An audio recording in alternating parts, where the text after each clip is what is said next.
This is Blessed Radio. It's Tuesday evening, just 6 p.m., just after 6 p.m. UK time. And this is the Spiritual Discussion Program. The aim of the show is to introduce you, this is the Spiritual Discussion Program, and the aim of the show is to introduce you to the spiritual knowledge in the light of truth, the Grail message by Abrushin. I'm Saad in southeast London, in Bromley, and with me is Gregory. Gregory, are you there? Hello. Welcome. Here in Bromley, Gregory, right now it's gone dark now, but we've had a bright sunny day, about 10-11 degrees, I will say. Not bright all the way through, but partly sunny day. Yes. How is it where you are, and where are you today? It's in Brussels as usual, and just temperature and the weather just like you have in London. Okay, very good. Welcome, listeners, to this Spiritual Discussion Program. Every week we have a new topic for discussion. The topic tonight is learning life's lessons. Learning life's lessons. I'm just going to say there's a bit of background sound going on, so just if we can have silence there. So, as I said, the topic tonight is learning life's lessons. You can join in the discussion with any questions or comments. The number to contact us on our UK number, it is 079 39 641 958. You can call, text, or use WhatsApp. And if you're outside UK, it is 0044 79 39 641 958. Again, you can call, text, or use WhatsApp. I'm going to begin with what is the Grail message? The Grail message in the light of truth by Abrushin is a spiritual knowledge of life.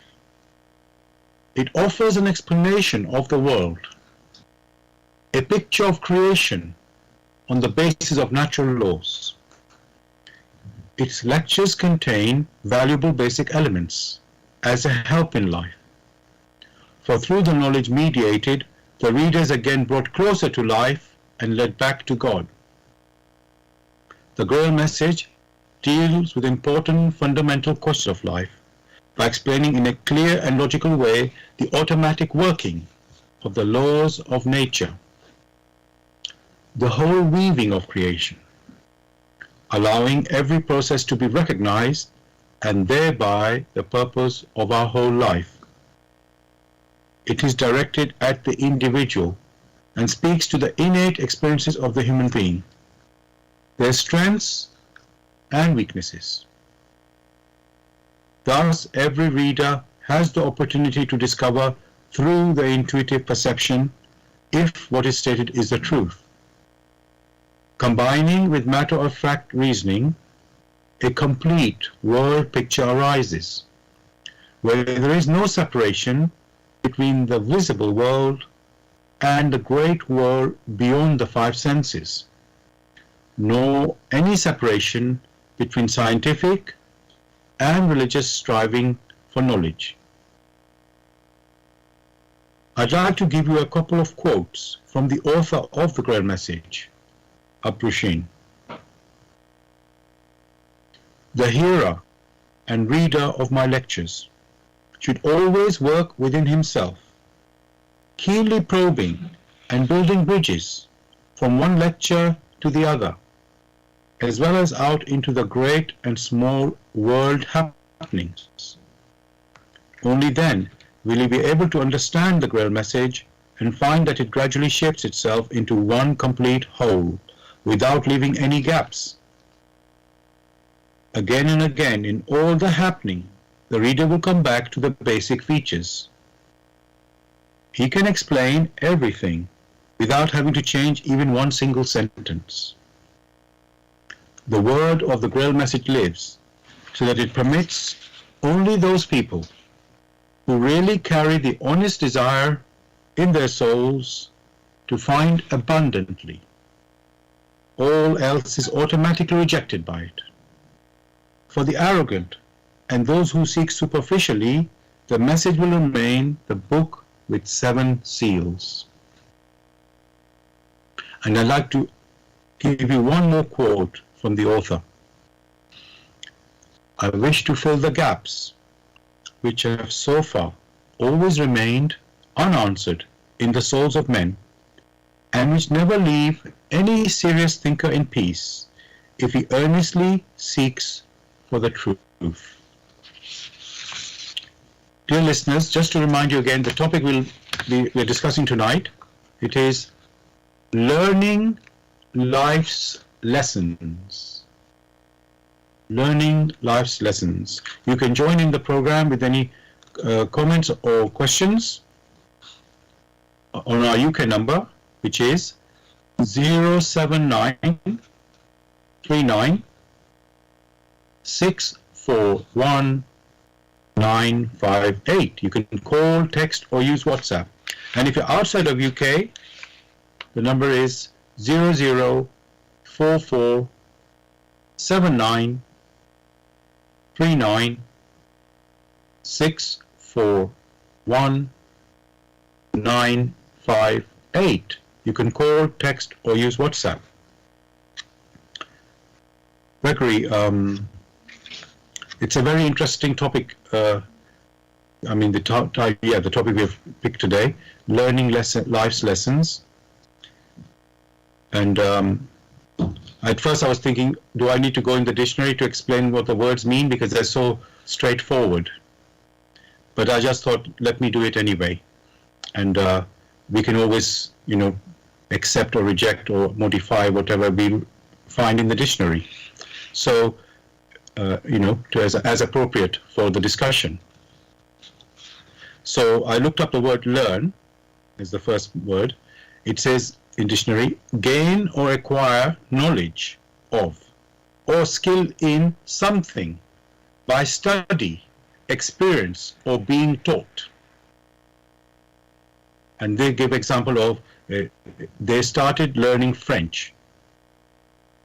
I will say, because of the topic tonight, I will say that our topic is more aimed much wider than that, I will say, learning life's lessons.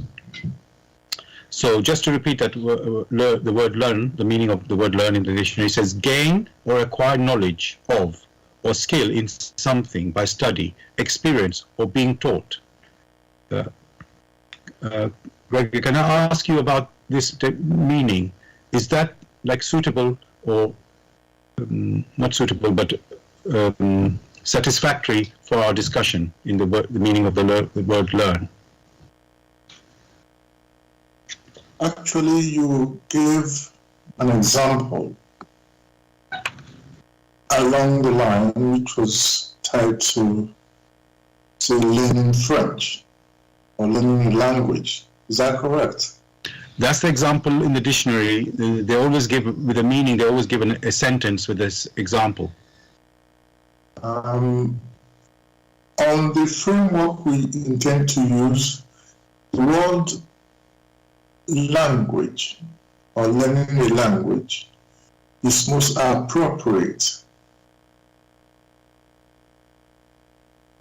Okay. And what language are you meaning here? Because you said we're also looking at it from a spiritual angle. So do you mean a spiritual language?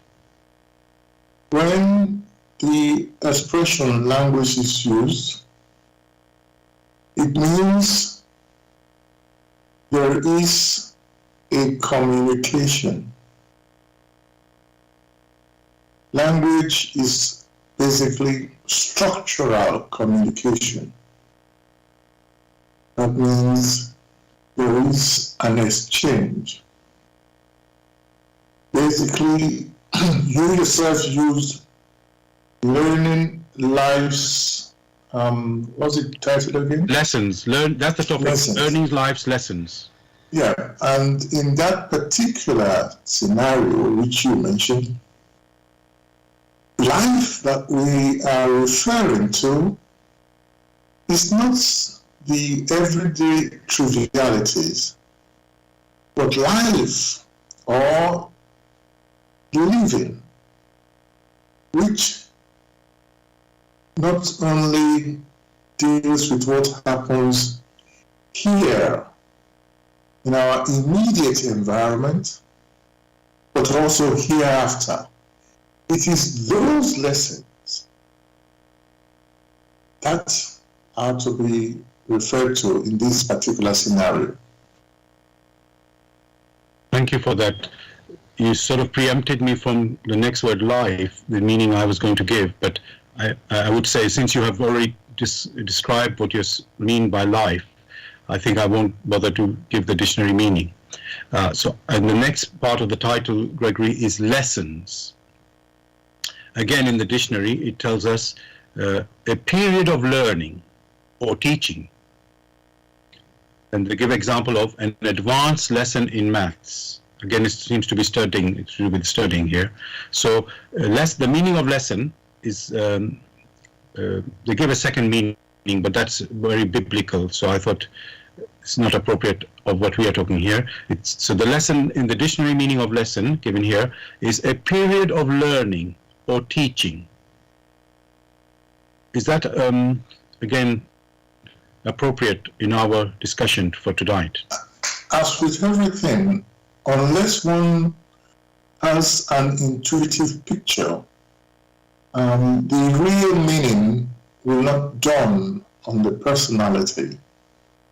So when that word period is used, it shows that there is a break. There is a process of taking in things in bits over time, not everything squashed in at once. That is the picture that one intends to refer to. Thank you for that. Now, it's a very wide topic. It's almost don't know where to begin, if I'm honest. Because we all go through experiences in life, and you can always say life is about learning. Even as a child, obviously we know that a child has to learn. When you grow up as an adult, you have relationships, or whatever you do in any activity you get involved in, there's experiencing there as well. And of course, there's a learning going on there. Even if you're at the top of your profession, or there's still somehow a learning going on. So let's ask Gregory.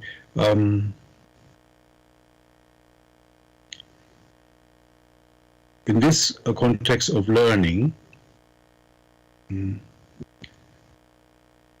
are we, let me say, you've already mentioned about life being on the earth and in let's say the next world, or in the beyond.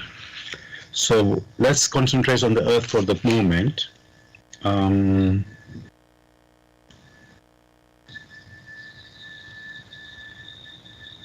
The learning, Gregory, is it like, I'm trying to think of the way how to go into it. Let's talk about, you're talking about learning on the earth for now. So, as you said at the beginning, we learn language. Let's say the language of your country that you are in, you learn that language, okay? Then we know you go to school and you learn, maybe say other skills as well there, making things and so on. So I wanted to ask Gregory, on the earth, is it mainly earthly learning we are doing, and then when we go into the next life, the beyond, we are doing some other learning? Well, thanks for that question.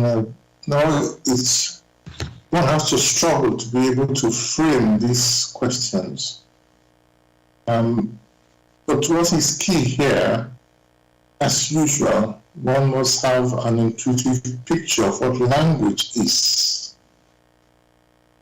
The topic, learning life's lessons, already provides a picture of one's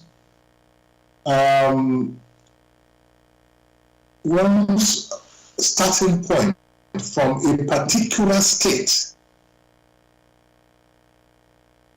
to an intermediate state to hopefully a final state. That means there is something one did not initially have, or something which has not been cultivated. And the process of cultivating that which is needed for further progress, that process of going in stage by stage, step by step, is referred to as learning. However, that word learning is tied to earthly activities. A more appropriate intuitive picture is experiencing. So when the word or the expression language is used, one can take a very simple example. A child goes to school to learn a language. He comes home, or she comes home. The following day, he goes back to school to continue with the learning process. If he or she has learned through the first steps of that language, then there is joy that there is progress. If he or she comes back the following day and has completely forgotten those baby steps, then one would say, no, nothing has been learned. That is on a very narrow scenario. Now, here we are talking of life's lesson. Why do we need to learn life's lesson? One gave the simple example of a language. The question is, who put those lessons there? Why should we learn these lessons? How come we have to learn these lessons?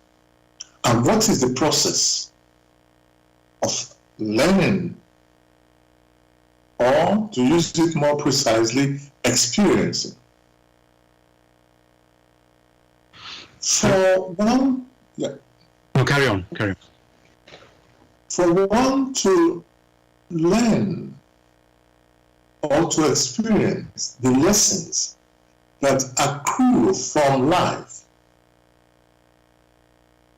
there must be a purpose.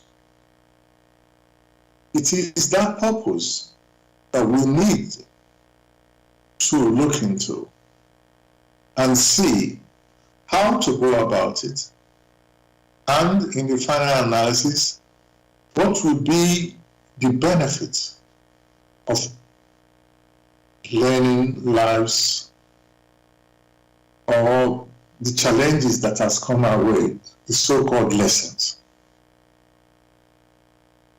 Thank you for your answer and explanation, Gregory. As usual, we are realizing a picture has to be built before we can sort of get a proper understanding and make progress. And as we go step by step and into this show or discussion, and go further into the discussion, then things become clearer. So thank you for that starting point. And as you pointed out, there's a hint there, or clue there, that we human beings are learning, in our life, and but there's somehow somebody is giving us a lesson to learn, or somebody designed, you could say, this world where we need to learn, and then we have to wonder, why do we need to learn? And what do we need to learn? So that is, like we put it, as what is to find out our purpose, the purpose. So, and in a way, everybody wonders when they're growing, or what am I going to become when I become an adult, when they're growing up as a child, and what is my purpose? And then the parents guide that child, or guardians, to guide, because they're not able to decide immediately anyway. They have to go through a journey, and so we do that.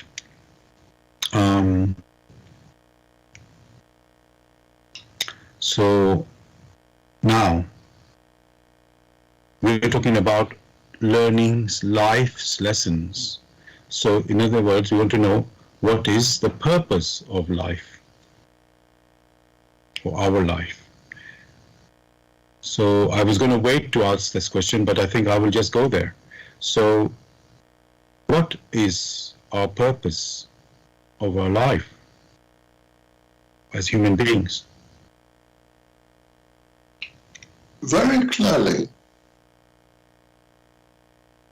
when you consider that the human personality is not alone, but is in the midst of nature or of creation, or is a part of creation. Therefore, in order to communicate effectively, it needs to know the way creation talks to it, the way creation interacts with it.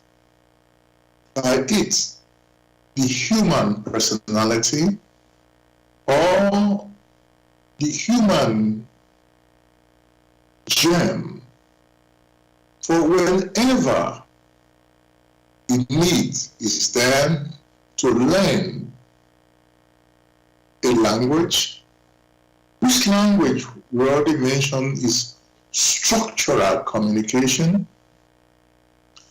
There is the need to take the expression or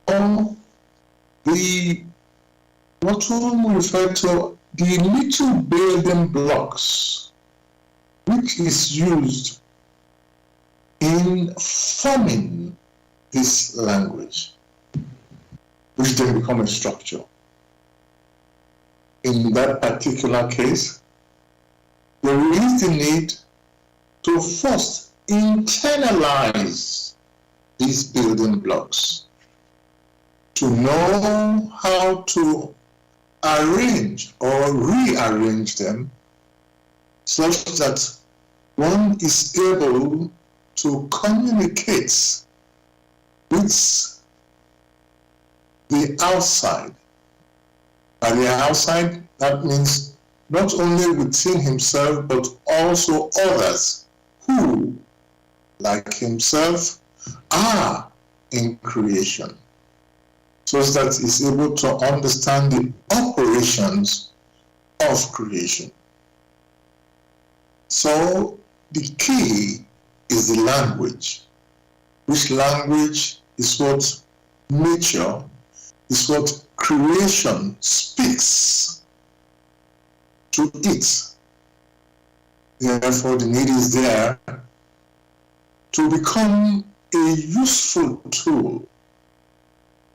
The need is there to first internalize that structure, those forms, such that it will understand what is requested or demanded of him or her to be a useful tool within the environment, which through its own activities, it now belongs.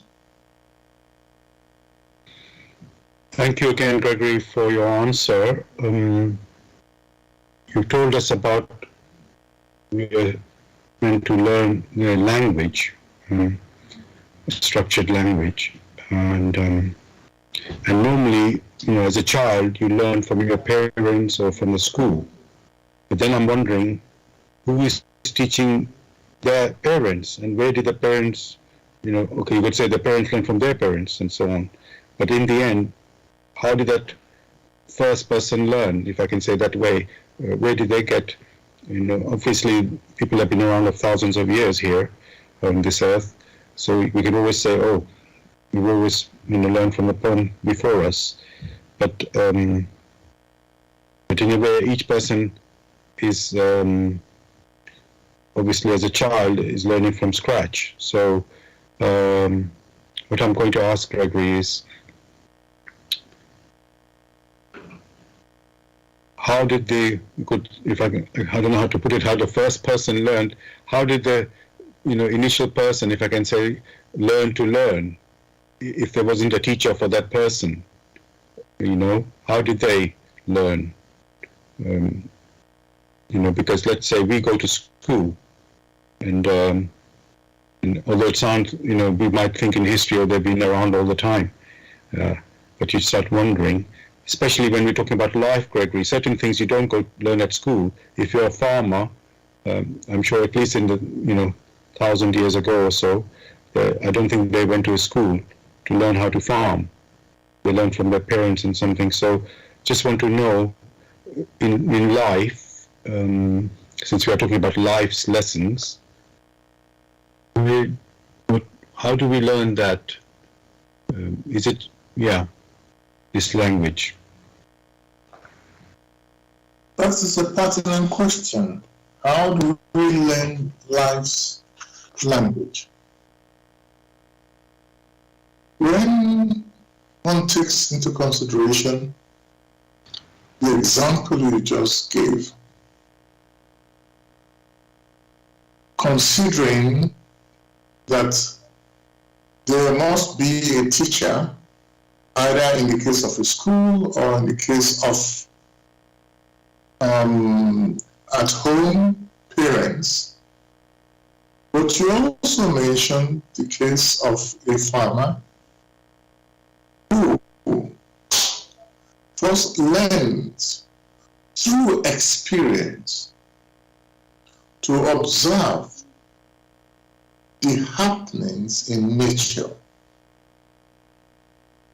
And in taking in these happenings, it is bound to interpret what expression has struck him or her.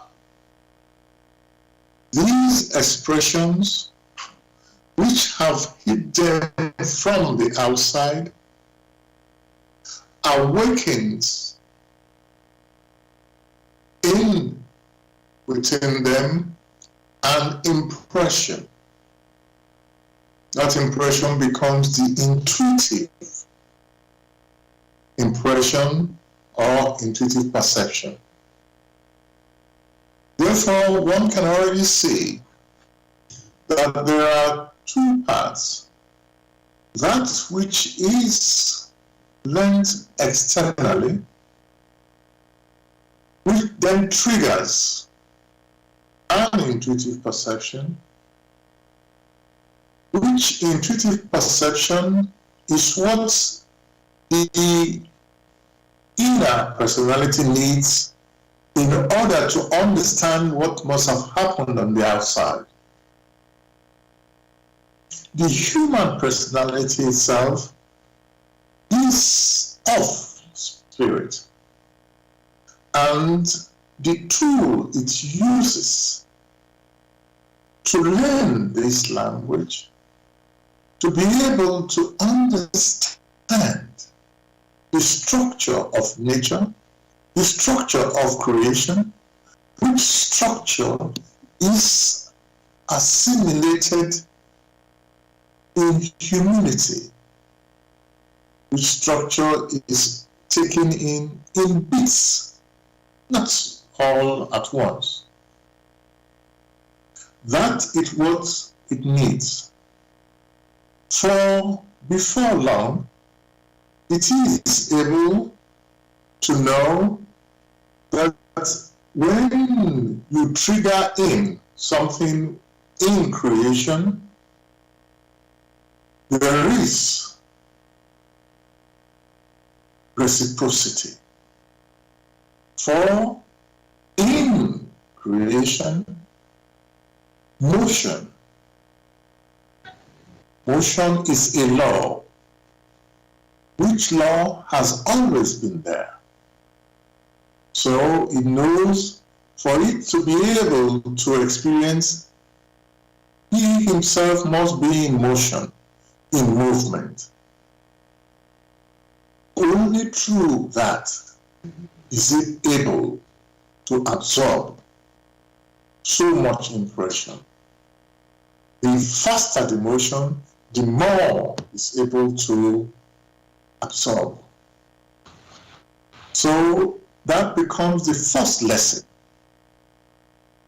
And subsequently, it's able to understand this reciprocity in nature, in creation. So these are the bits that it first needs to understand. And then subsequently, it will build up its own, in quotes, vocabulary. That means it now has the structural expression, the structural forms that it might use to express itself, which structural forms it has also influenced through its activity and has also taken in from its observation in nature, in creation. So in a step-by-step fashion, is able to make use of what it has accumulated to build up, such that that which strikes the spirit, that which is alive in the spirit, in motion, is able to use it here on earth. Hereafter, when it has departed, or when it comes back, is able to use it again here on earth, depending on the inclinations. If, however, it was unable to allow these external expressions to go from the frontal brain to the back brain and then to the spirit, that particular scenario in which the experiencing or the learning is tied to the frontal brain and goes no further, that becomes only useful for one earth life, useful for the very narrow scenario whereas it, the Spirit, has come here to mature spiritually. In that narrow scenario, it has learned nothing, or what has happened is not of value to the Spirit. It means when it comes back, it may have to learn those lessons again. Just like the example given to the child that comes back to school and the first few things it has learned, it has forgotten. So in such a case, we find the Spirit, the human personality, which is supposed to be growing, now has to learn it again. Therefore, only that which is of value to the Spirit is experienced and is useful. Be it pleasurable experiences or not so pleasurable experiences. Thank you so much for your answer and picture that you're building, Gregory. There's a lot what you said there.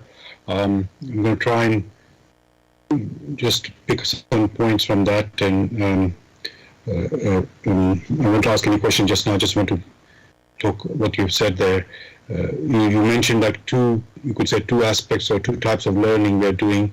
You could say the spiritual life learning and earthly life learning, and the way we absorb how we you could say we absorb those experiences and learning.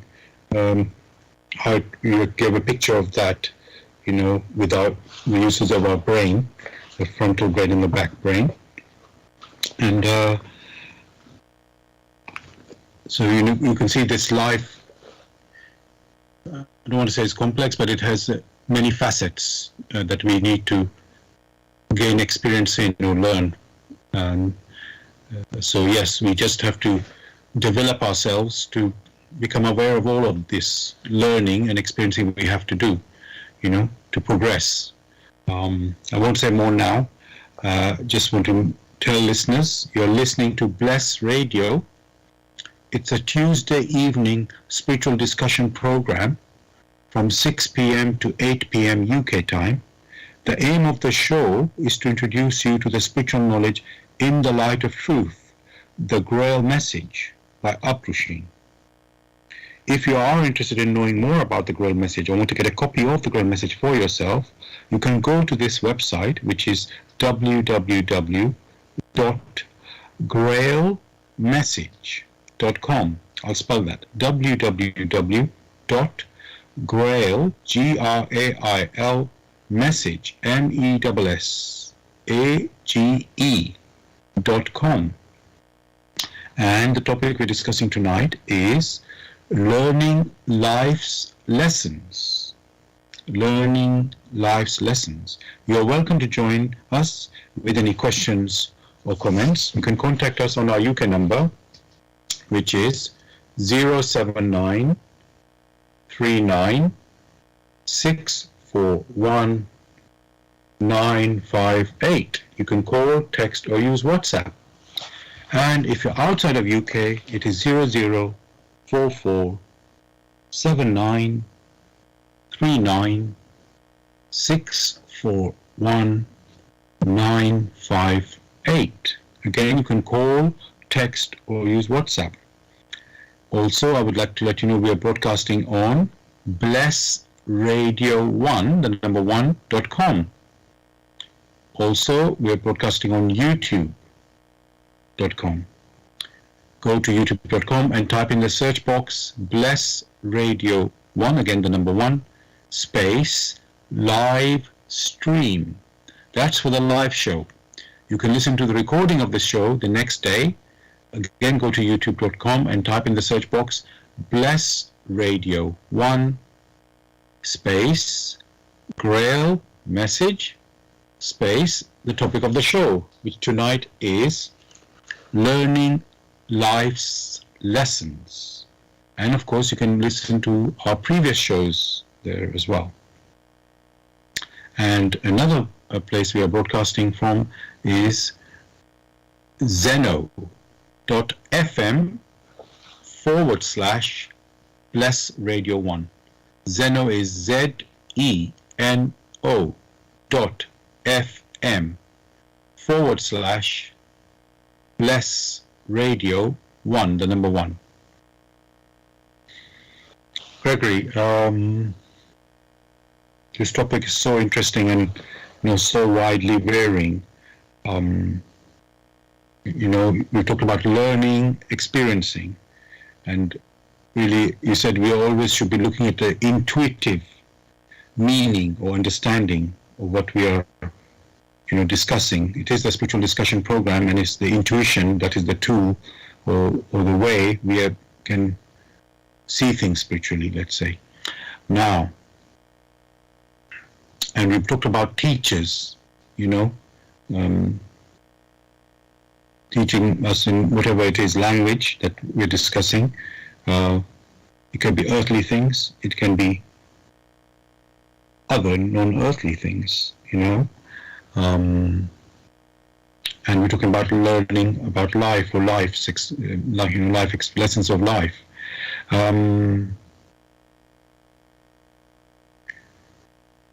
So I'm just going to talk, Gregory. Everybody makes mistakes, and the idea you'd say is let's learn from our mistakes, right? Or when something goes wrong, and you thought you were doing the right thing, but it went wrong, and then you were wondering what is it that was you didn't know that you were doing wrong. So I'm wondering, Gregory, when we make mistakes, should we analyze it very thoroughly? I mean, I don't know if a child can do that, but probably that's not appropriate for a child. But let's say as an adult, when we make a mistake, should we try to assess it ourselves? Should we let me go one step at a time, as otherwise I've got multiple questions really. So first, Gregory, should we analyze every mistake? Let's start with that one. But the first question should be, how do we know that we have made a mistake if we have not dwelt on it? If I can come in there, I would say when you thought something was going to work in a particular way and it didn't work that way, so then you think, oh, you must have made a mistake because you're expecting it to work. So that should be obvious that is a mistake. Or you haven't learned what you're supposed to, as we say, learning. Maybe you haven't learned the way to do it. So you could say that could be a mistake, the way you learned it even. So somehow, let's say, you should be aware. Well, maybe you can make a mistake without even knowing, Gregory. Yeah, that's a good point as well. There's so many variations in this topic. But okay, so Gregory, yeah, I'll let you continue. Would you say that, how do we know that we made a mistake? Let's look at that. Well, again, the meaning and the picture must be intuitive. Basically, when one is engaged in the process of finding a solution, just as we are doing currently in the answers, question and answers, we find that the need arises in which we build up a concept. Which concepts form like a model? These are only concepts. Which concepts we now use as tools. The next step is to now actualize these concepts. in the process of trying to actualize that which we intend to solve, we are unable to get far. It means, therefore, that model which we have built within ourselves is not in accordance with the models which the environment permits. By environment, one is referring to the environment in nature. For nature is consistent. In that particular scenario, we then realize that the concepts which we hold, these concepts are the ones which have blocked our way. So there's a need to revise the concepts. We need to revise the concepts to ensure that intuitively they have to align with the laws of creation, the laws of nature, through which everything in creation came into existence. Most of the time, these things are done unconsciously. You try this way, it doesn't. One must stress the first group that built the airplane. They were not professors. They were not highly intellectually developed. But they had a concept which they held onto. There were other people in that group who had a completely different concept, who were so much intellectually advanced. Yet, the concept those people had did not resonate with the laws of nature. Whereas the Wright brothers, very simply, put up something, and the airplane took off, flew briefly, and landed. That is the way to go. So one should not think that, oh, one has to be so advanced. In learning, there are baby steps. The same thing goes with the language, one language or the other. The same thing happens with music. With music, where one learns to sing. After all, one has heard the impressions in nature. One has heard people, has heard the bird, has heard the forests, the noise they make. So, even deep within ourselves, there is the initial practice, as in the case of music, to try to imitate, emulate these little things, not the big ones, because the big things are made up of the little things. Therefore, the need is there for whoever is learning to start humbly from the little things from which those gigantic things are made, such as you have in music, such as you have in baby steps, such as you have in all that man does, that where he wishes to succeed in accordance with that which granted him the opportunity to learn, to experience and to internalize this within himself or herself and come to a crescendo. Thank you, Gregory, so much for your answer. There's so much you've said there as well. And there's so many questions I have from this. And you mentioned about the laws of nature, learning about the laws of nature, or just say working with the laws of nature, you could say. And then you're wondering, how do you know about the laws of nature? Is it we do trial and error? Or is there someone going to teach us about it? You don't see any book on this, laws of nature, or teacher saying, I'm teaching you the laws of nature. And then we know in science, they learn through experiments and observing.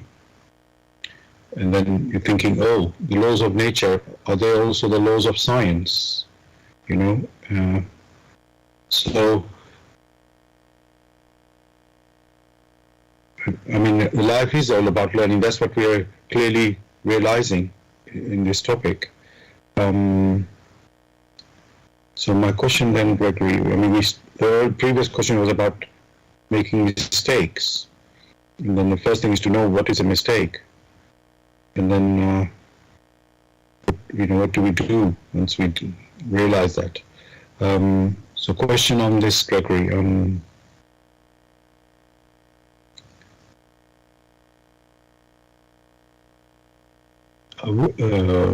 So again, about learning, I'm just trying to think of what to ask, really.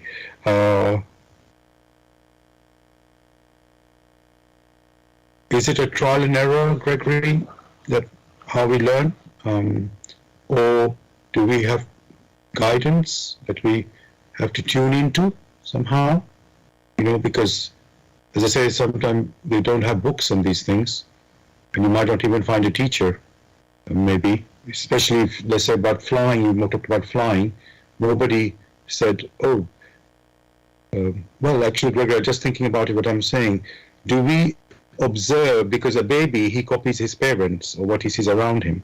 So are we just meant to observe? I'm sort of asking and answering our own question. Are we meant to observe, Gregory, what is around us and learn from that, like trial and error?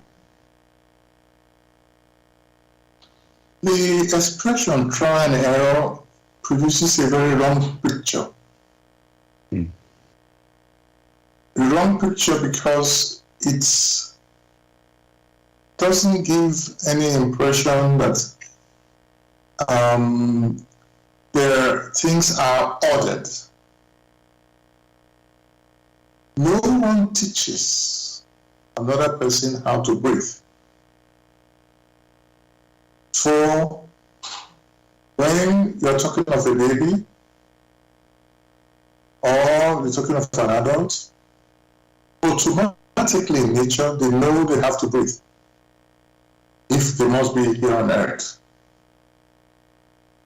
No one teaches another how to exchange. The plants exchange oxygen and carbon dioxide.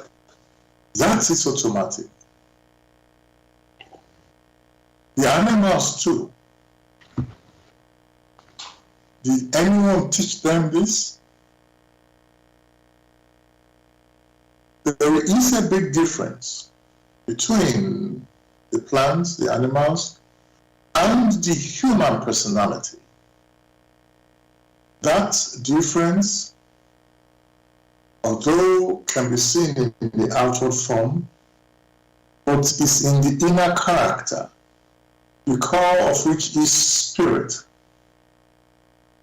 Therefore, these lessons, these laws, it is the human spirit that needs to experience it such that it becomes an intrinsic part of its activities. That is where the real experience is.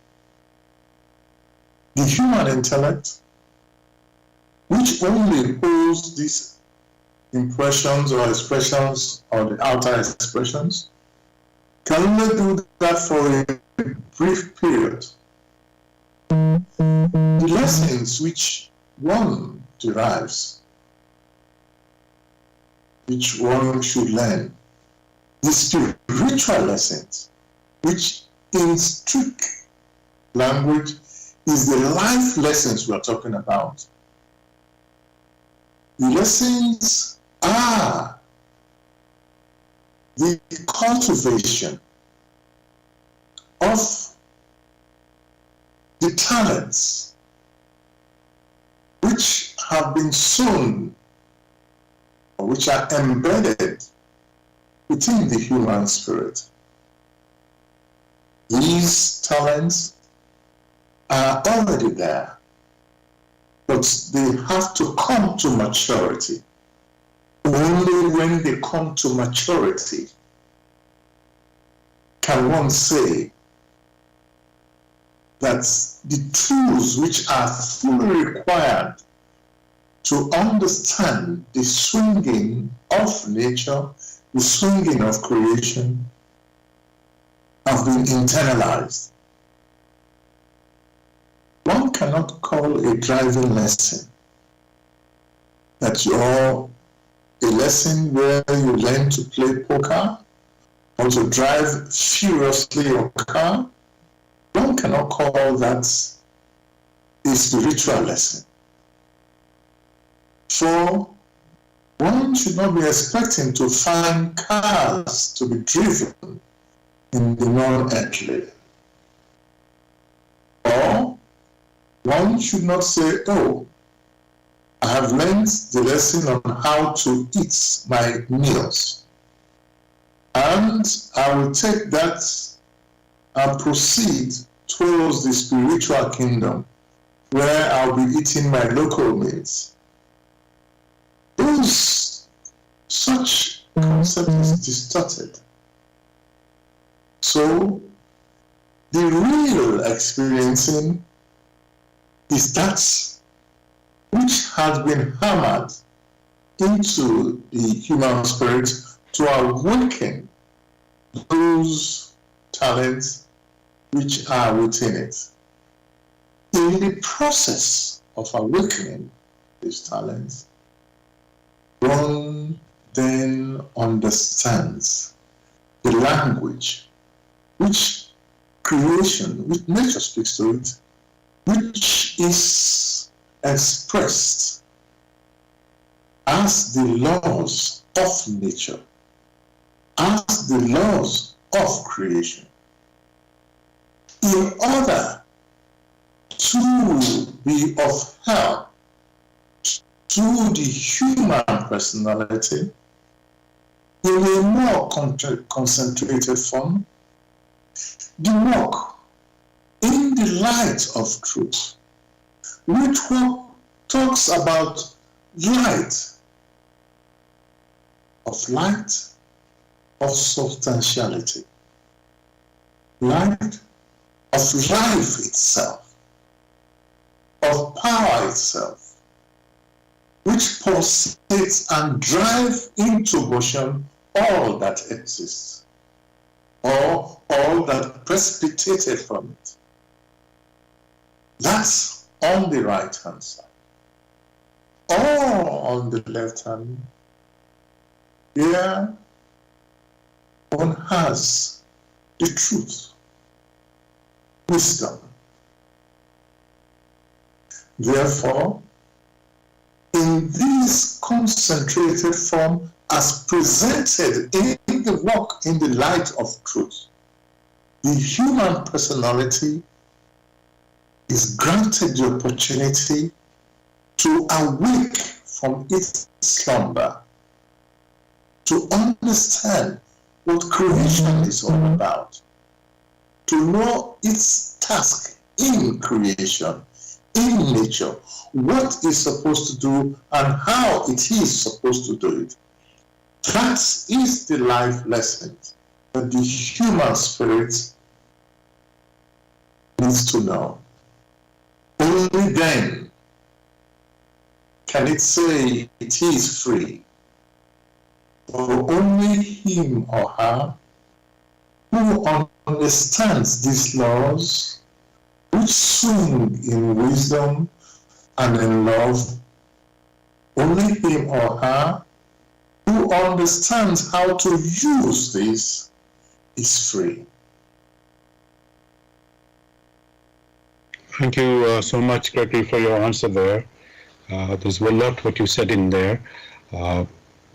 You're bringing the focus to what is really life, and and what are we to learn in this life that is the real life, and not what we think is life. So sounds a bit mysterious the way I spoke there, but it is just, I was just trying to sort of summarize a little bit what Gregory answered there. But we will continue our discussion in a moment. Dear listeners, you're listening to Bless Radio. It's the Tuesday evening spiritual discussion program. The aim of the show is to introduce you to the spiritual knowledge in the light of truth, the Grail message by Abdrushi. If you are interested in knowing more about the Grail message and want to get a copy of the Grail message for yourself, you can go to this website, which is www.grailmessage.com. I'll spell that. www.grail, Grail, message, MESSAGE.com. And the topic we're discussing tonight is learning life's lessons. Learning life's lessons. You can join in the show with any questions or comments by contacting our UK number, which is 079 39 641 958. You can call, text, or use WhatsApp.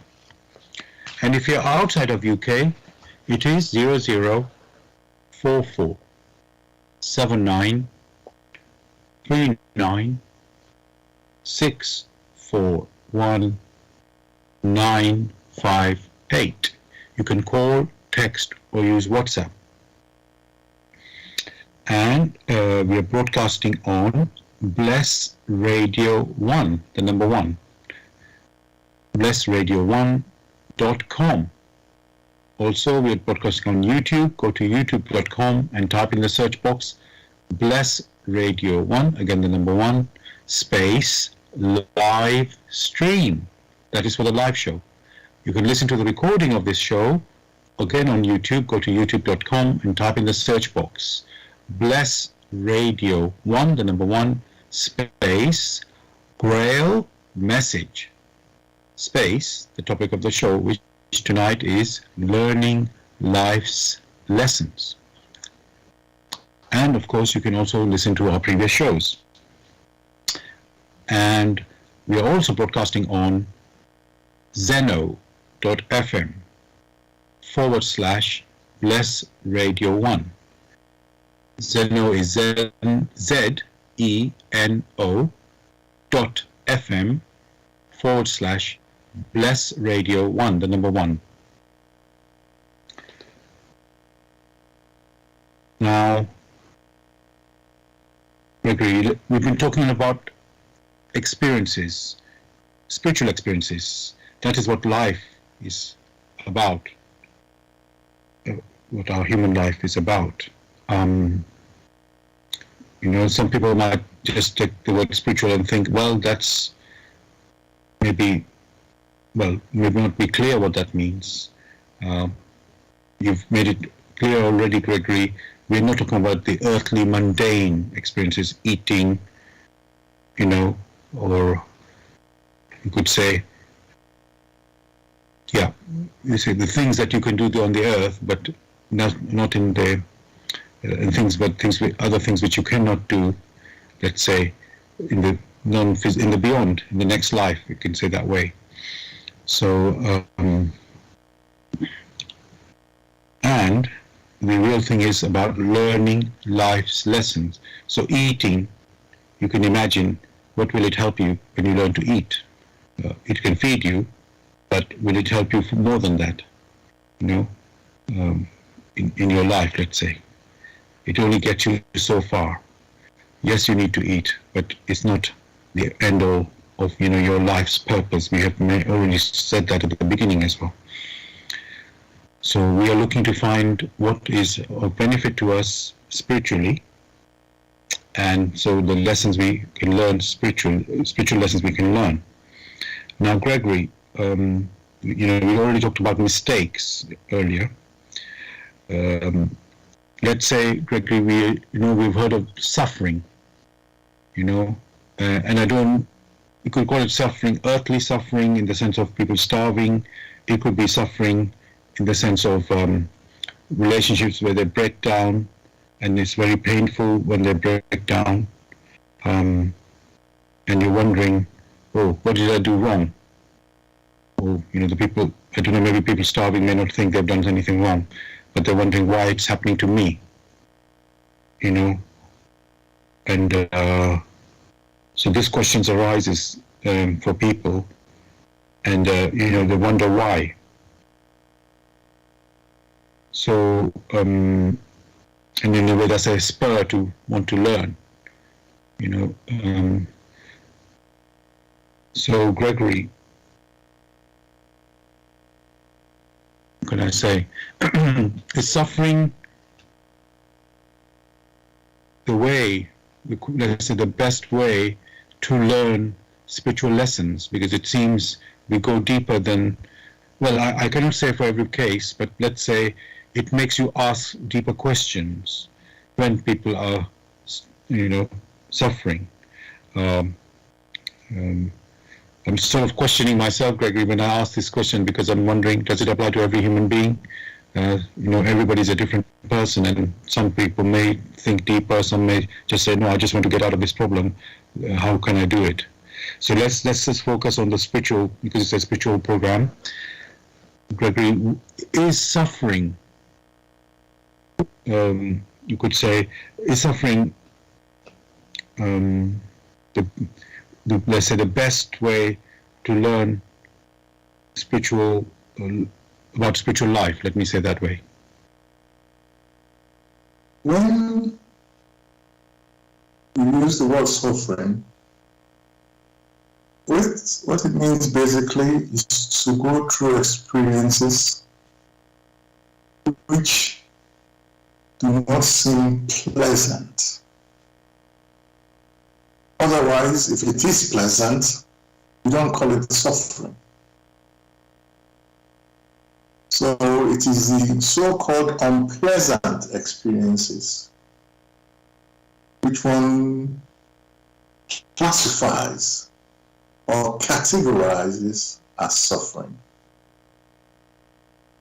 Whether it be pleasant or unpleasant, if that experience helps you to or calls you into vigilance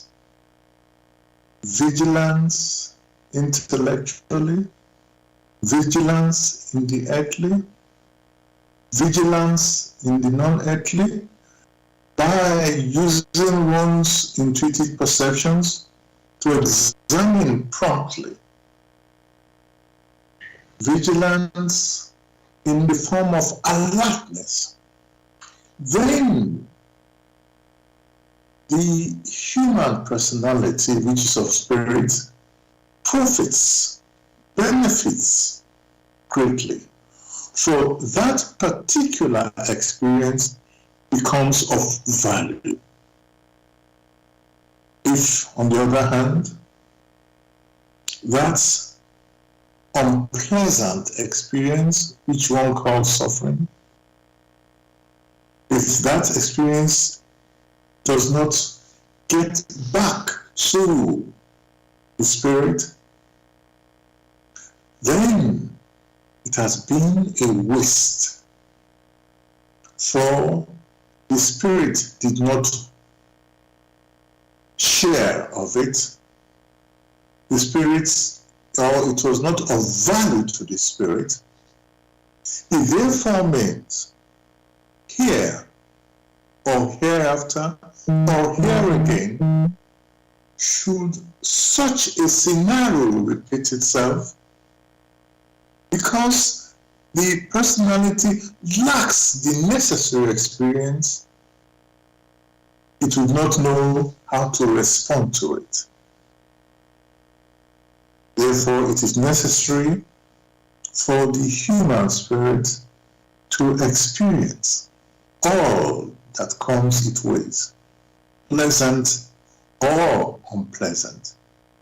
If that which is unpleasant, which we call suffering, it helps to ginger the spirit to more vigorous activities through alertness, through vigilance.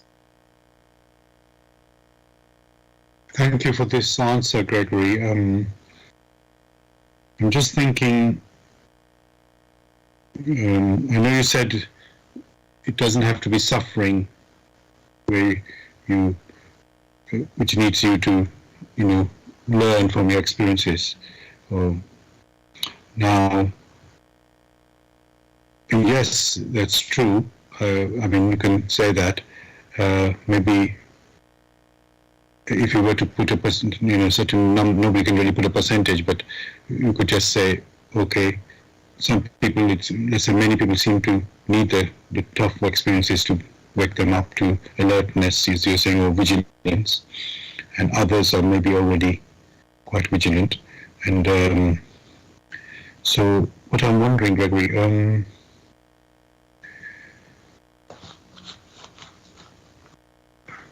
work sense,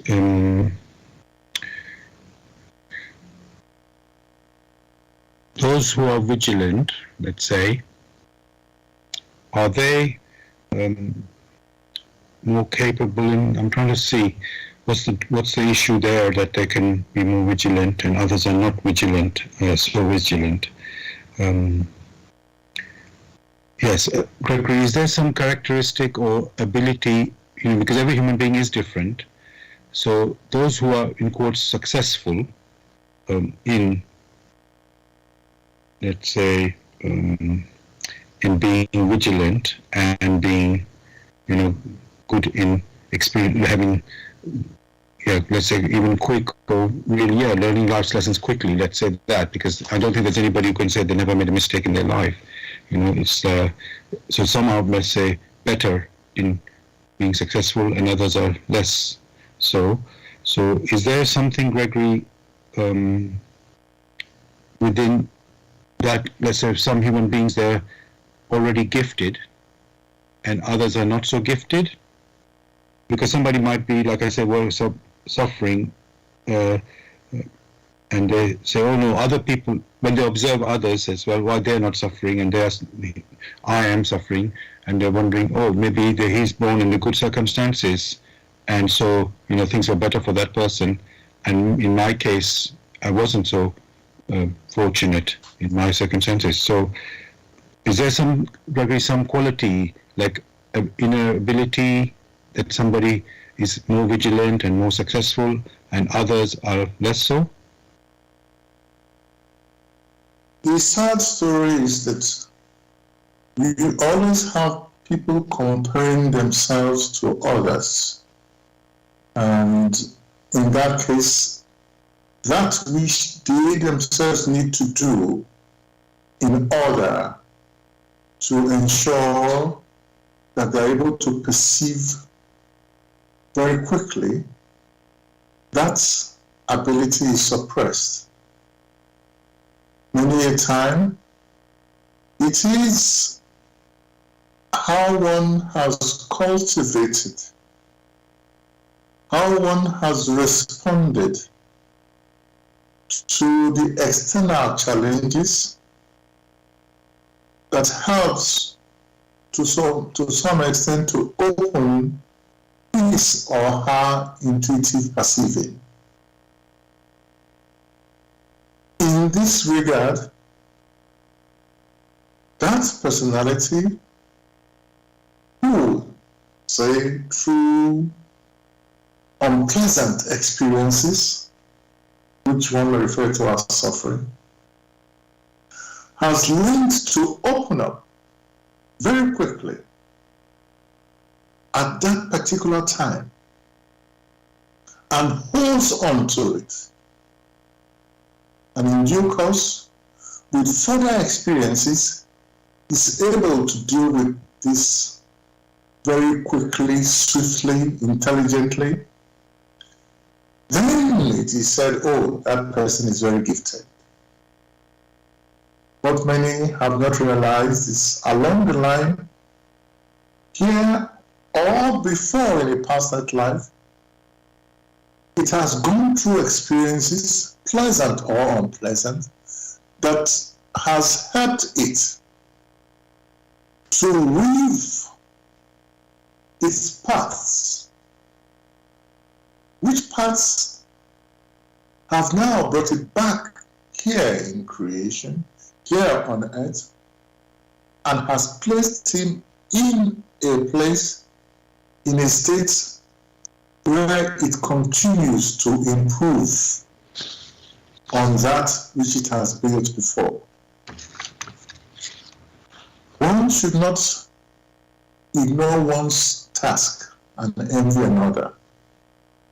Today, you will have someone who is very skillful in music.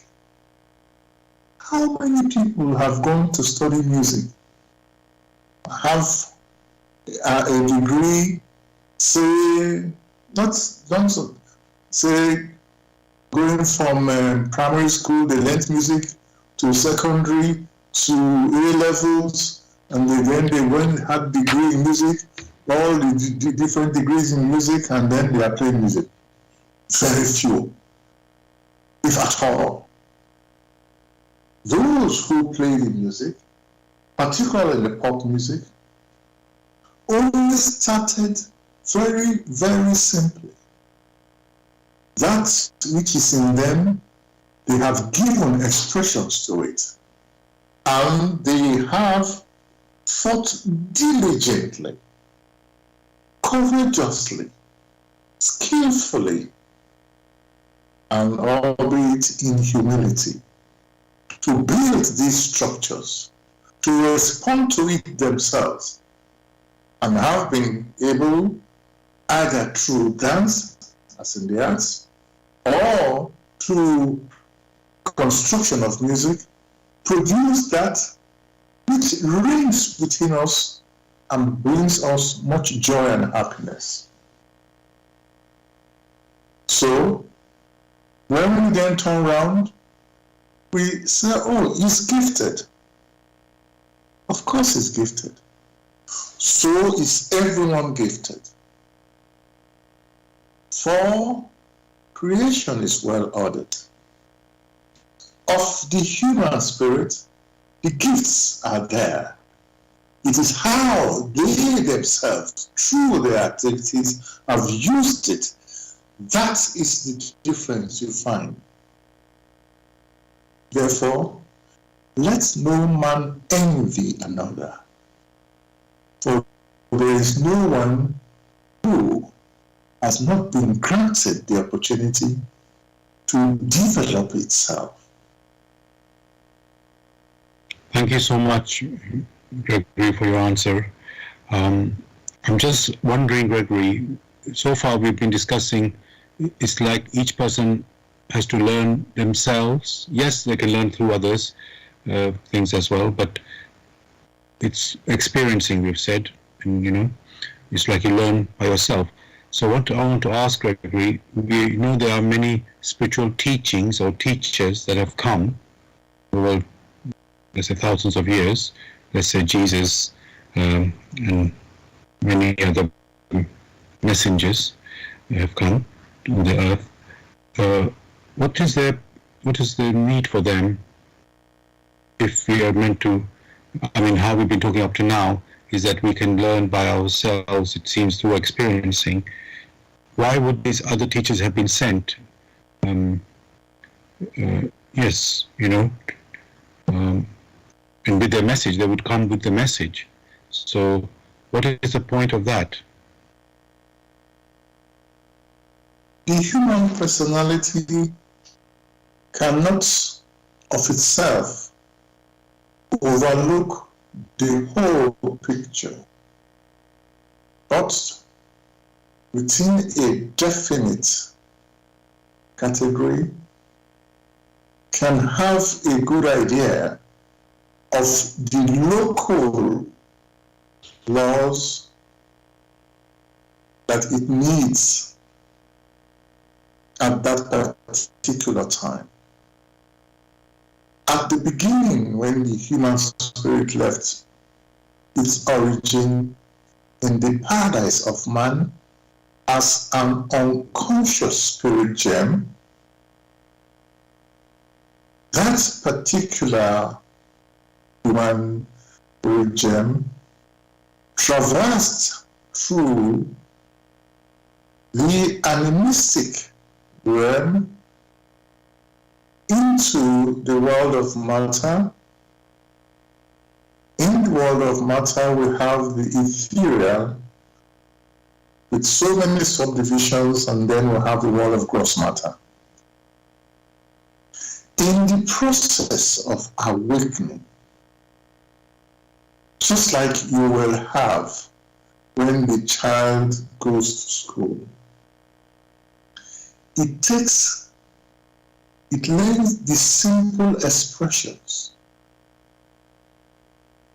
which simple expressions are local to the environment. By environment, one is talking about the earthly environment and the non-earthly environment. Of course, they have always been teachers. That we ourselves cannot see these teachers does not mean those teachers are not there. But instead of using the word teachers, one should use the word guides. The guidance has always been there. For the human spirit was not left alone. It was guided from the beginning. What has happened is along the line, it listens. Sometimes it doesn't listen, just like children going to school. It is within the will of the Almighty who granted this opportunity that have instituted these guides. It is within the will also that had sent guides, which one refers to as teachers, such that through their activities, through their examples, many are able to learn from them these little things. Such you have, whether it be the case of Zoroaster, the case of Mohammed, all these have been guides. But then came the time when in their development they were unable deep within themselves to advance, for they had taken the wrong turn by overdeveloping their own intellect and the cooperation between the intellect and the spirit, which only happens through intuitive perception, has been greatly restrained and greatly diminished. Then, and there was the time in which, out of love for the human personality in process of development, an intrinsic hearts of him who granted that opportunity and to incarnate as the love incarnate in the personality of Christ himself. And he showed through his activities how man should proceed.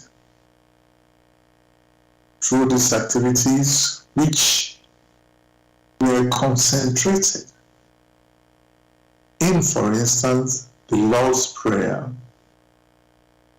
it shows how man could sever itself, improve itself, and move forward such that it's able to enter into the spiritual kingdom now as a self-conscious human spirit, prepared to participate in the continuation in the activities in creation. For only through that will it know joy and happiness. So, yes, there have been guides or teachers, whatever name one cares to call them, but the essence of their work tells from whence they have come. Thank you so much, Gregory, for your answer and the picture you have built there in, showing what these spiritual guides or teachers, as we have been referring to them, how they come and what, in how they help, and provide some context, which maybe we are not so aware of, and do not look into it deeply. You mentioned, how the love of the Almighty, works, and despite our, going astray, you can say, as human beings. Now, yes, before I continue, listeners, I just want to let you know you're listening to Bless Radio. It's the Tuesday evening spiritual discussion program from 6 p.m. to 8 p.m. The aim of the show is to introduce you to the spiritual knowledge in the light of truth, the Grail message by Abrushi. And if you are interested in knowing more about the Grail message or want to get a copy of the Grail message, you can go to this website, which is www.grailmessage.com. I'll spell that. www.grail, Grail, message, message.com. And the topic we're discussing tonight is learning life's lessons. Learning life's lessons. You're welcome to join us with any questions or comments. You can contact us on our UK number, which is 07939641958. You can call, text, or use WhatsApp. And if you're outside of UK, it is 00447939641958. You can call, text, or use WhatsApp. And we're broadcasting on Bless Radio 1, that's the number 1.com. Also, we're broadcasting on YouTube. Go to youtube.com and type in the search box Bless Radio 1, that's the number 1 again, space live stream. That's for the live show. You can listen to the recording of this show on the next day on YouTube. Go to youtube.com and type in the search box Bless Radio 1, again the number 1, space Grail message, space, the topic of the show, which tonight is learning life's lessons. And also you can listen to our previous shows. Also, we are broadcasting on zeno.fm/Bless Radio 1. I'll spell that. Zeno, ZENO.fm/Bless Radio 1. That's the number 1. Gregory, there's so much, this topic, we could keep on talking forever and ever, I feel. And I'm trying to think, what pertinent things we should focus on.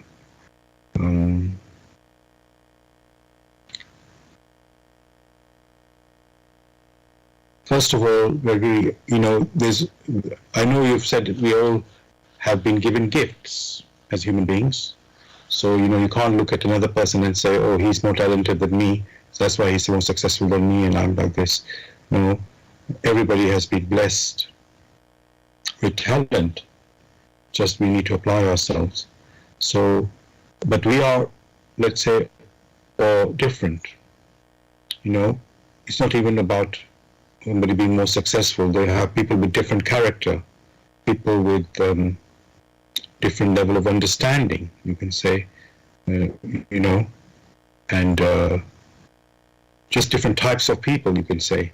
Some are spontaneous, some are more planning, meticulous in that way, Some are talented in arts, some are talented in more intellectual things like, science or so on.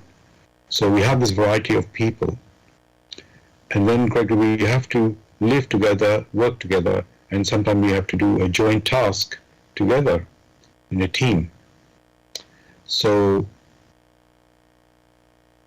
learning, as we said, the topic is learning life's lessons. Does it mean, Gregory,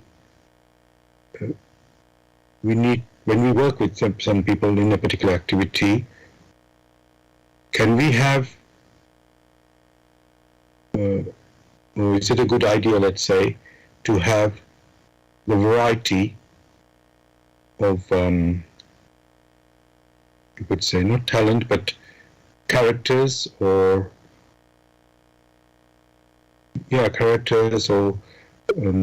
should it be a particular type according to the skill, or the job that we're doing, let's say. So if it's something intellectual, if I can say it that way, does it mean we should exclude the ones who are not so intellectual exercise? I mean, in a way, when they do a job interview for a particular job, they say they need these skills, and some may be, more skillful than the others. But, there's what I'm trying to say, Gregory, should it be based on this, like picking a particular level? I can't really describe it exactly, but certain criteria, let's say, that it must be this criteria, and the other criteria, because the others don't meet that criteria, they're left out to do a job. And I'm talking about a team of people here, Gregory, because obviously it's one person doing one job, then it's not so critical when we don't need to interact together. So, so I'm trying to work like that, Gregory. Should we have a mix of people of different ability or characters, or it should be a certain high level, or whatever level they consider to be necessary to do a job? Every task has different parts, which different parts need to work together in order to accomplish this particular task. And therefore, those who show their abilities within these different parts need to come together, work together, practice together in order to accomplish the task. A very simple example is the case of music, where a particular piece of music must be rendered. To render this particular piece of music, there are different instruments which those who are accomplished players of this particular instrument, with their various characteristics, can participate. The same goes for the so-called football. The same goes for almost everything you find in which there are different parts. It does not mean that they must all be of the same maturity. What is necessary is that that person needs to fill in to accomplish a task which he or she has trained for. For without that, how can you then build the harmony? If you have that you wish, in the case of football, someone has to keep the goal and someone has to score the goal in the other direction. If you have that, instead of the one keeping the goal quarreling with the other person, then that is not going to be helpful as a group. Which group need to work in harmony to accomplish a task? That is how it is. Whether it be music, whether it be in the sciences, in technology, or in everyday living, even in the home. Thank you so much for that, Gregory. I just want to look again, when, let's say, things go wrong, or when we make mistakes, are we meant to work out these mistakes, what went wrong, let's say, or whatever, ourselves, or we meant to, consult people around us, those who are maybe involved in that activity, so this is about talking about learning life lessons, so maybe, as I said, the answer may not be you have to have one solution, maybe only one way to the solution. It might be, number of ways. So my question on this, Gregory, is when mistakes are made or we do something wrong, do we have to learn these lessons by ourselves, just our own experience, or should we consult others who know better, who've had let's say, more experience than us, let's say? Yes. How are we learning the life lessons?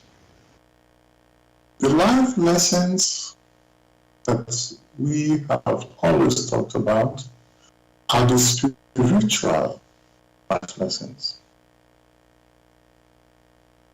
Unfortunately, many tie themselves to the everyday commonalities of the simple challenges in which they make errors and they make corrections, and that is not what one is referring to. For in the life lessons or in the living lessons, the human personality, through its activities, radiates into creation. And in accordance with reciprocity, the results comes back, which we call returns. This is in accordance with the law of reciprocal activity. The responses that fall back, when those responses reach us, if we still are in the same state, then the responses might either oppress us if the returns are not in accordance with our thinking, or the results might elevate us. So the center of activity is the human personality. Others that you may approach will share of their own experiences, but they do not have the overview of your experience, which only you, through your activities, place there. Sadly, most of the time, you do not permit others to know of your inner states, of your attitude, your inner attitude, which is the lever through which things move one way or the other. And yet you now speak to these others who, in all genuineness, will give the best of advice. But if your inner state is not genuine, if your inner state looks down and dismisses good advice, then those ones cannot be of help. Therefore, it is in the first instance the human spirit who, in striving to learn aright the laws of creation, which are expressed as the will of the Almighty, who should adjust itself. Like we keep stressing, these responses come either as pleasant or unpleasant experiences based on the inner attitude of the personality. So, what one calls errors only have come about because they have not adjusted aright to be in a position where they can take that which they have given out, the returns of it, and interpret it in the right manner. Help is always there. When the need is greatest, the help of the Almighty has always been there. But the question should be, man, what is your inner attitude? Thank you so much, Gregory, for your answer there. I want to move on to something a little bit, which I did some research on the internet, and basically there's some, I don't know if tips or some, you could say, people have discovered this, that what are the, in this case, top 10 important life lessons. This could be, Gregory, that people, when they're looking at life, they're talking earthly. And I think when I read them out, it will come across like that. But we can look at it from a spiritual point as well. So in this particular website or article, it says, it gives these 10 important lessons. Walk your own path. I'm just going to read them out, and maybe I'll read 2 or 3 first, and then we can just discuss them. Walk your own path, that's the first one. Then say, don't hesitate when you should act. And number 3, it says, experience what you have learned. Well, is there anything you'd like to say on those points there?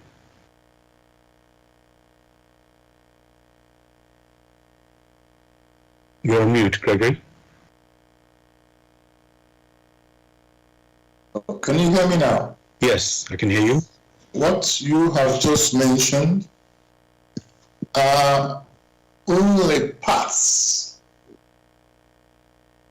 which lead to the cultivation of the talents which the human spirit possesses. Those talents must be brought to fruition through diligent work. These are parts of the so-called virtues, which many have, one or the other, sensed. The virtue of grace, of diligence, of fulfillment of duty, of humility, of faithfulness, of truthfulness. These also, you might add, heroism, courage. But each one must, in experiencing, build up in confidence. And in building up in confidence, such as what you just mentioned, one can then move forward upwards courageously. That is what laws of nature demand of the human personality that has come into the world of matter to mature. To first build up in confidence, verifying that it is of value, of benefit here on earth or hereafter. And thereafter, that being the first step, to now move forward courageously. Thank you again, Gregory. You've really brought something out there about, being aware of these virtues which are necessary, for our spiritual development. And as you said, these only 3 I mentioned points, which are, as you say, pathways. This was 10 lessons they were giving here, which I will just quickly read out. But it's, you just, what you have said, just makes sense. So they say good things don't come easy. Never fail to try more.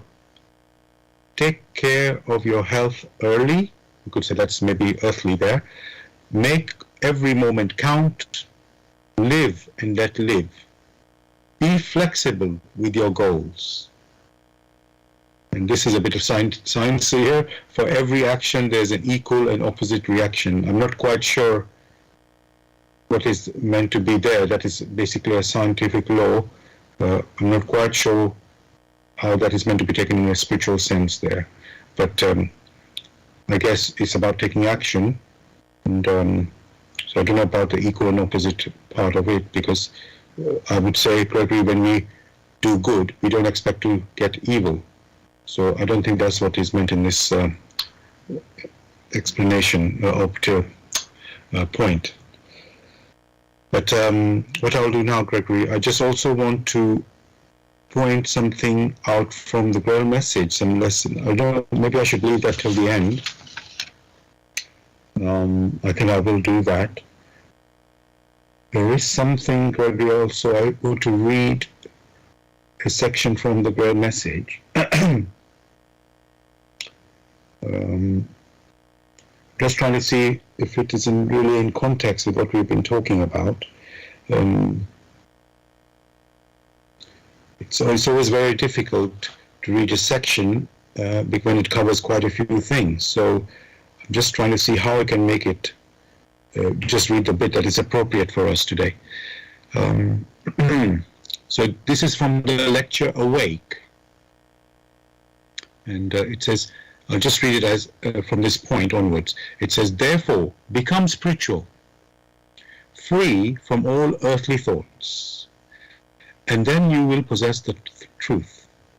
You will stand in the truth and will bathe in it, constantly surrounded by its pure light, for it will envelop you completely. As soon as you become spiritual, you will swim in it.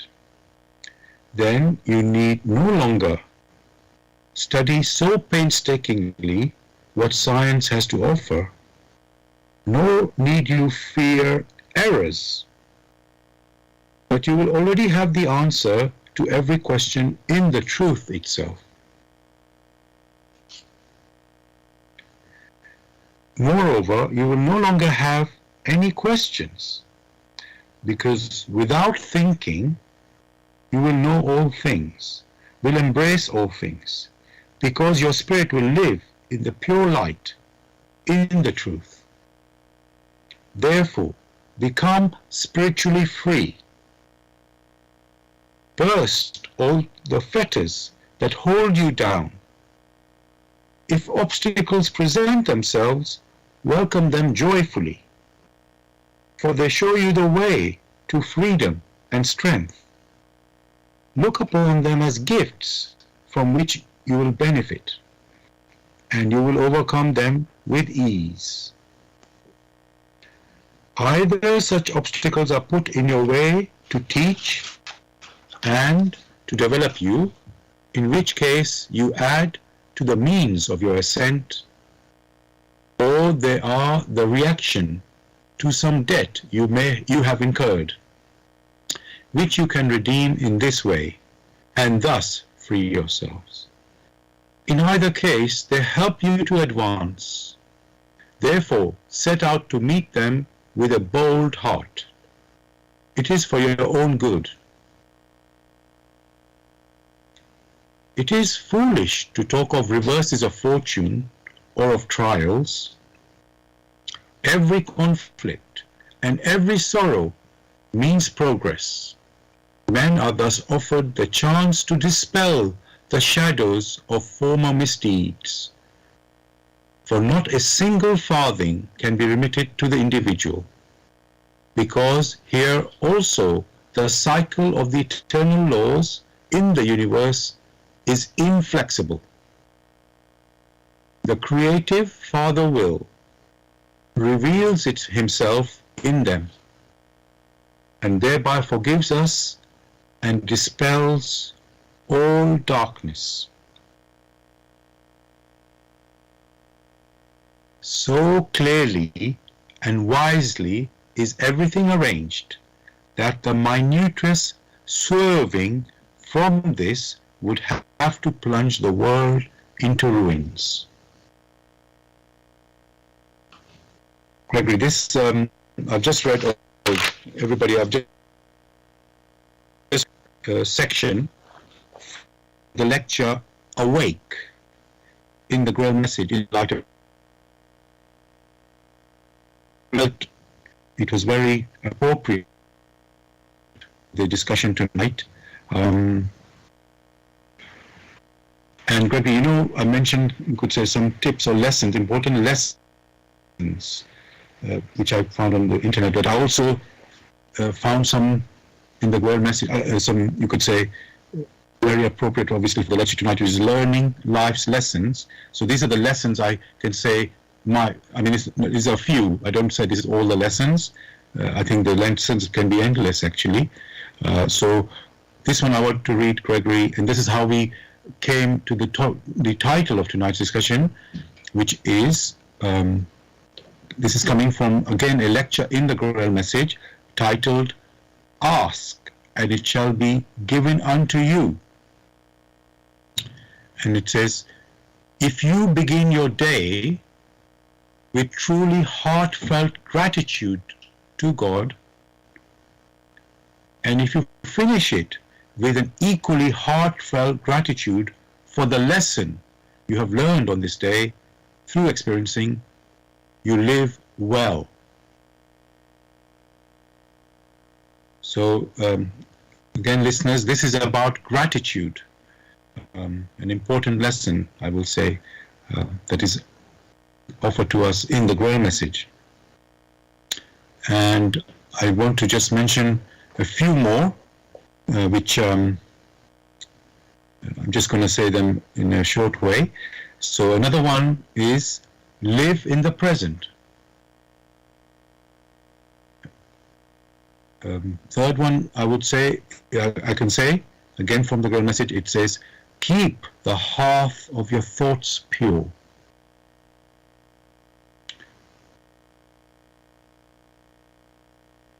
Another one is, I just make it my own short way, be natural.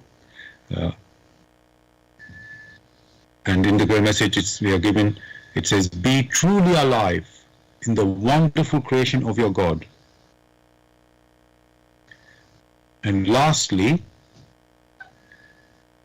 again, you might see this out of context, but it's a very beautiful phrase, or let's say paragraph, union.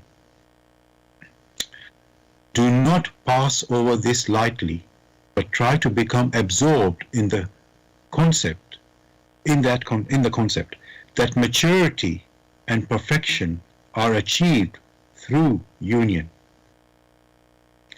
The principle rests in all creation as a treasure that needs to be unearthed. It is closely related to the law that only in giving can there also be receiving. And what is required to grasp these principles aright, thus to experience them? Love. And therefore, love indeed stands as the highest power, as the unlimited might in the mysteries of the great life. So, dear listeners, thank you for joining us tonight in this show, talking about discussing learning life's lessons. Gregory, I would like to just ask you to say, if you would like to say anything to this in the show tonight, to the listeners.